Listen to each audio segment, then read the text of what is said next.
Hey everyone, welcome back to my channel, and today I'm taking you on a tour through some of the most iconic and must-see spots in Toronto. And what better way to start than with the most famous symbol of Canada's skyline, the CN Tower. The CN Tower is Toronto's most iconic landmark and one of the most recognizable symbols of Canada. It stands at a height of 553.3 meters, so 1,815 feet, making it the tallest tower in the world until the Burj Khalifa in Dubai was completed in 2007. Construction of the CN Tower began on February 6, 1973, and was completed on June 26, 1976, at a cost of 63 million Canadian dollars. Its main purpose is for television and radio broadcasting, mobile communication, and other wireless transmissions. It's also one of Canada's most visited tourist attractions. Ticket prices vary depending on the experience you choose. There's a 360-degree rotating buffet restaurant that completes a full rotation every 72 minutes. The tower also features a wine cellar that made it into the Guinness World Records as the world's highest wine cellar, located at 351 meters above ground. At night, the CN Tower is beautifully lit up with vibrant lights, and if you love thrills, for an extra cost you can also try the Edge Walk, where you walk along the outer edge of the tower in a full safety harness.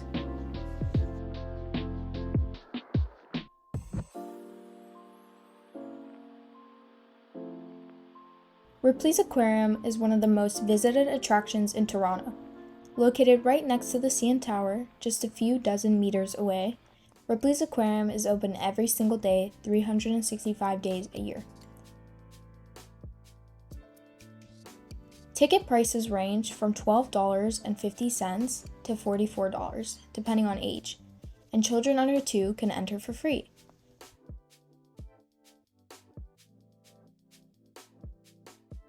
The aquarium was built between 2011 and 2013 and officially opened on October 16, 2013.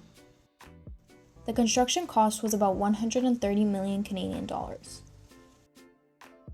It spans 12,500 square meters and contains 5.7 million liters of water, housing over 20,000 marine animals. Inside, you'll find some of the most beautiful and fascinating displays.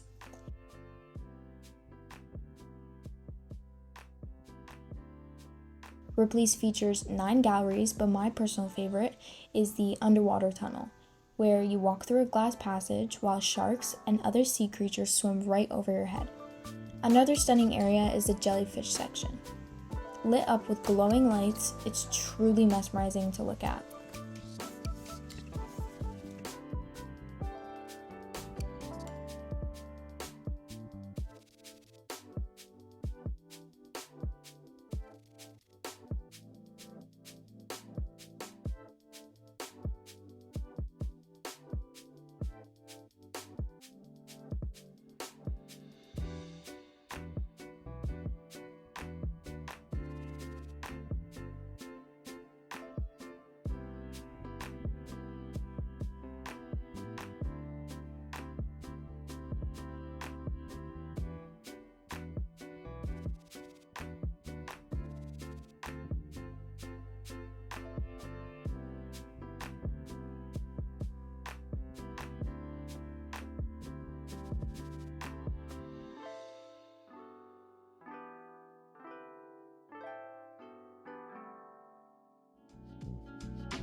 After our aquarium visit, we got hungry and decided to try bison burger. It might be the first time you're hearing about it, but in Canada, bison burgers are not that unusual. Bison farms are common, especially in Alberta, Saskatchewan, and Manitoba. Bison meat is clean, rich in nutrients, and lower in fat.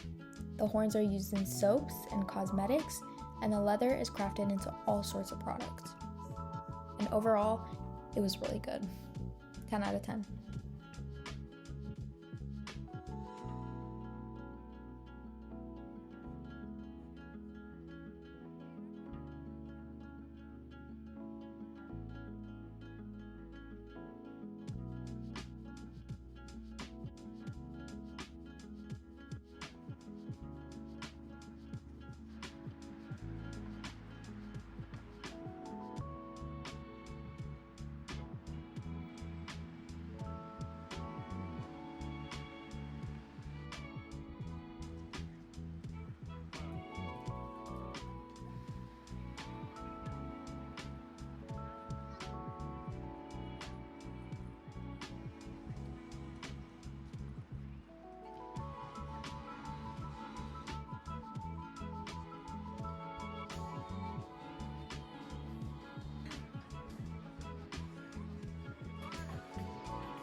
The Art Gallery of Ontario is one of the most important cultural institutions in Toronto, located in the downtown core at 317 Dundas Street West. It was founded in the year 1900 as the Art Museum of Toronto. A major renovation was completed in 2008 by world-renowned architect Frank Gehry, who was actually born in Toronto. The gallery is one of the largest in North America, with a collection of over 90,000 artworks. It features works by iconic artists like Tom Thompson, The Group of Seven, Emily Carr, Jack Bush, and many more. You'll also find masterpieces by European artists such as Pablo Picasso, Gustav Klimt, Henri Matisse, Rembrandt, Rubens, Vincent van Gogh, and more. And there's also a strong collection of modern and contemporary art, including names like Andy Warhol and Yayoi Kusama. Plus, impressive photography and sculpture galleries.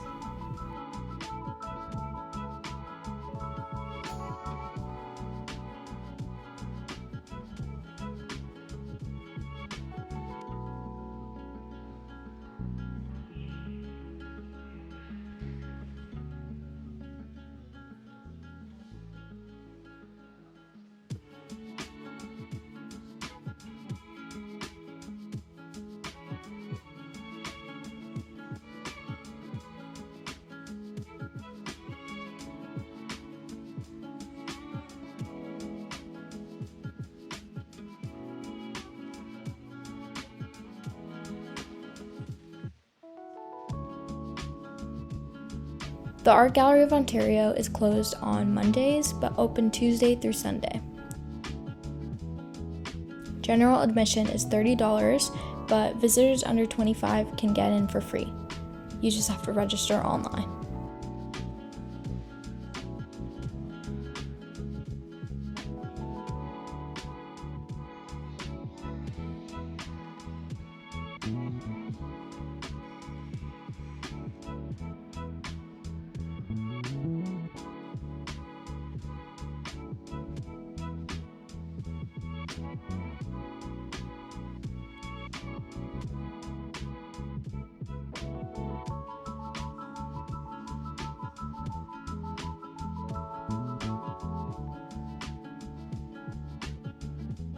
So we just left the Art Gallery of Ontario and now we're at the ROM, the Royal Ontario Museum.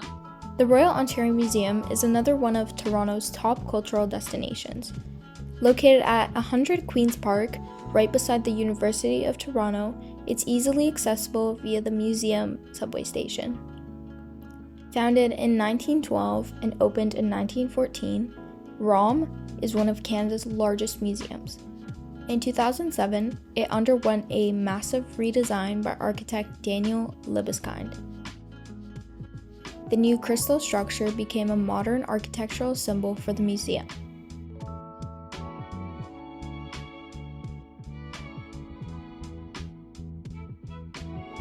ROM combines multiple disciplines, such as natural sciences, archaeology and anthropology, and art and design.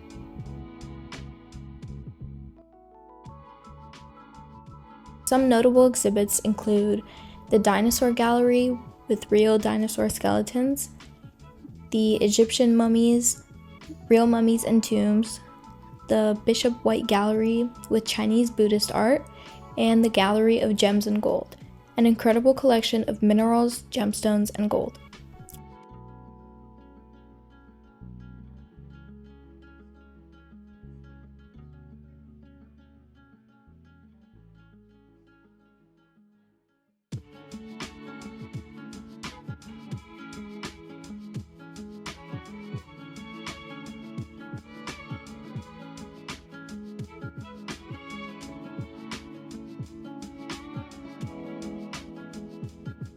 The museum is open daily from 10 a.m. to 5:30 p.m.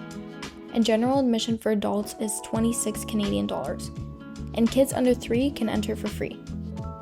On Mondays, they sometimes offer free or discounted entry, so check the schedule in advance.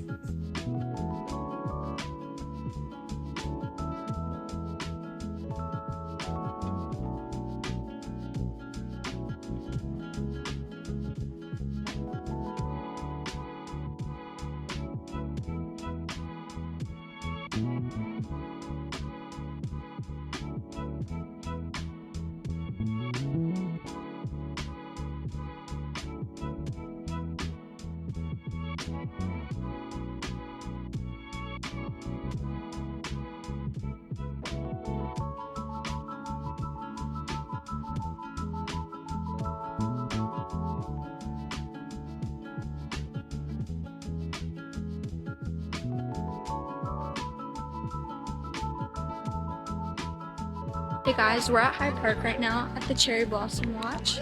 It's a very popular tourist attraction in the spring, so there's a lot of people, but it's coming to its end as the leaves are falling. Hyde Park is the largest park in Toronto, covering 400 acres in the city's West End, in the Swansea neighborhood. The land was originally purchased in 1836 by architect and painter John George Howard, who developed it into a private estate with his wife. Eventually, the land was donated to the city and became a public park.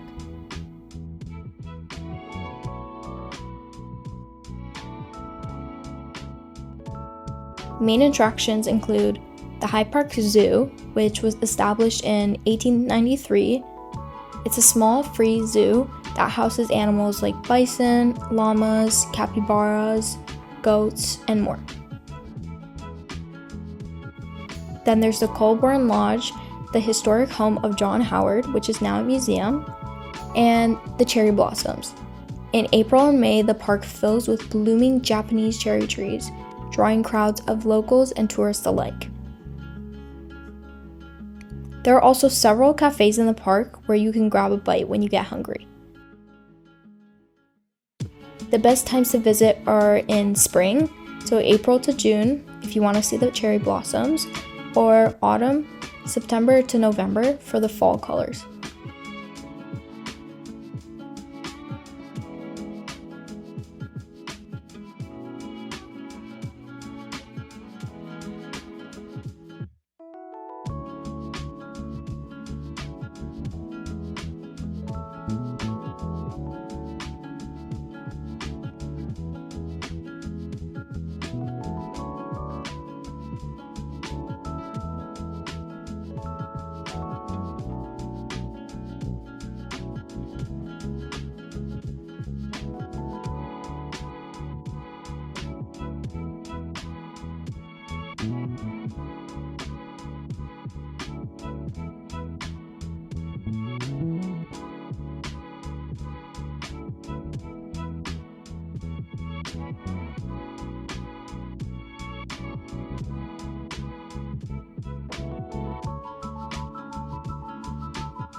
We're going to the St. Lawrence Market right now.